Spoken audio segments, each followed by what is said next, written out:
हाय मु स्वाति मो चैनल स्वाति रोसई को आपण समस्त को स्वागत करुच्ची। आज आमर रेसिपी है छेनापोड़। आज आम बर्थडे स्पेशल छेनापोड़ प्रस्तुत करने जाऊँ। आपण मानक बहुत पसंद आसो। थरुटे मोर यही छेनापोड़ रेसिपी को ट्राई करंतु। आसंतु मो साथी मोर यही छेनापोड़ रेसिपी को ट्राई करंतु। प्रथमे तो आम कौन करूँ ना आमर क्षीर फुटेबू। क्षीर आमर आगरू थिला किछि तापर मु एबे 1 लिटर क्षीर नहीं गली। क्षीर आमर फुटिले आम आगे ताकू छेना छिड़बू। 1.5 लिटर पाखापाखि आमर क्षीर एठी नहींचु। क्षीर फुटी आसलानी बेसी फुटिया दरकार नहीं। तापर आम कौन करूँ ना से भिनेगार अल्प टिके देदेबू। आपन चाहिए लेंबू मध्य चिपुड़ी पारिबे। नहले आपन जदि दही अच्छी ताहले दही मध्य से टिके देदेले आमर क्षीररू छेना बाहरी आसीबो। एबे आमर क्षीररू छेना छिड़ी आसलानी। एक्चुअली कौन हुए ना केते लिटर क्षीर रे केते छेना हेबो सेटा तो कही हेबोनी। क्षीर ऊपर डिपेंड करे कौ क्षीर किमितिका। आमर एबे आमर छेना सब छिड़ी हैला ताकू कौन करिवो ना टिके माने गोळेई नबो। ताकू टिके आमर ठेसी नबो। आमर सबतक छेना आमे नै गलु। एबे कौन करूचु ना आमर जो छेना छिड़ीचु छेना संगरे मु एठी अल्प खंडे पनीर नहींची मिक्स करूची। एक्चुअली कौन ना मु फास्ट टाइम ही छेनापोड़ रेसिपीटा को ट्राई करूची। नुआ नुआ किसी आइडिया मध्य से मु जोड़ी।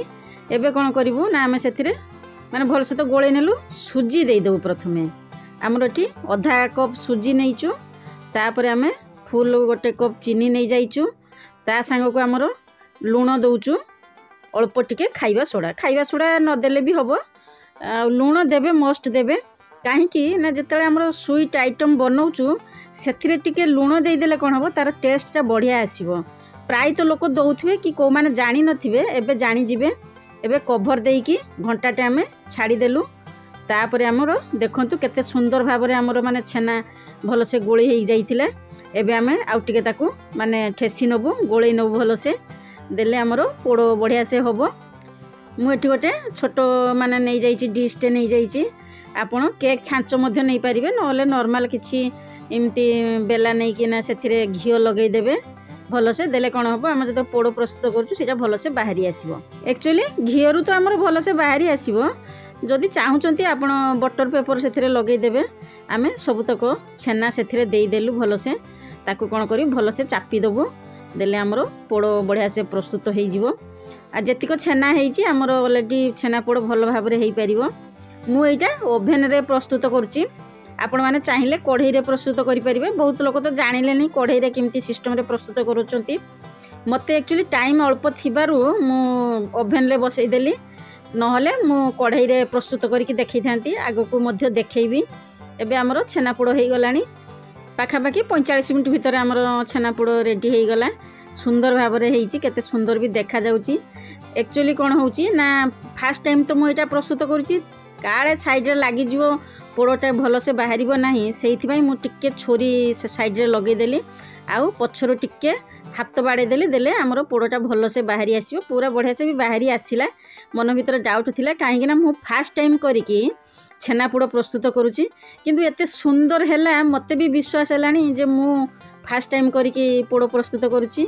जेहेतु कला प्लेट रे देखा जाउ नथिला भल सेइथाई मु आ गोटे प्लेट नहीं आसिली।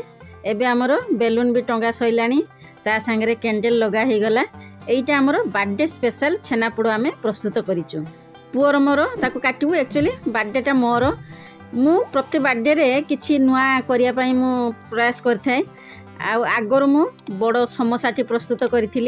तेणु एथर कौन करी भाभी भाभी कि लास्ट रे मु कहली हो देखे ए छेनापोड़टी प्रस्तुत करी।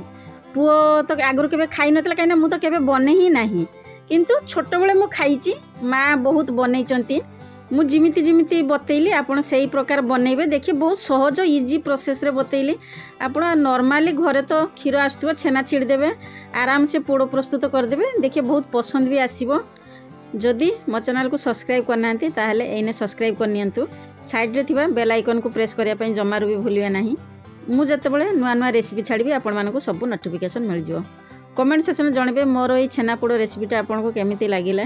जदि वीडियोटी पसंद आछि ताहले लाइक कर दियंतु। जदि ज़्यादा पसंद आछि ताहले शेयर कर दियंतु। आमर पुअर मोर तो बर्थडे सेलिब्रेट करदेलु आउ पोड़ भी काटिदेलु खाइलु पुओ को बहुत पसंद आसला आ मते भी एते पसंद आसला कहीं फास्ट टाइम बनई बोली मु भी विश्वास करि पारु नहीं। पुओ तो कहूँ मामा तुमको जदि जना थिला कहीं तुम बनाऊ नथिलो मु भाविली जे बनईबी जदि भल न होबो आउ नष्ट हो जिवो हमर छेनाटा तथापि भी नुआ गोटे प्रयास भी करथिली सेटा भी सफल हो गला। आगो को आहुरी नुआ नुआ रेसिपी करी छाड़ी आपण मानकु देखैबी आपण मानकु बहुत पसंद आसीबो देखिया पई जेमती हेजी टेस्ट मध्ये पूरा लाजवाब आसुची। हमर ओडिया घरे 12 मासरे 13 पर्व एइने छेनापोड़ प्रस्तुत करंतु। मु वर्तमान रहूची मु पुणी गोटे नुआ रेसिपी नहीं आपण मानक पाखकु आसीबी। मोर एई प्रयास सब बळे जारी रहिथियो। वर्तमान मु रहिली। Bye bye.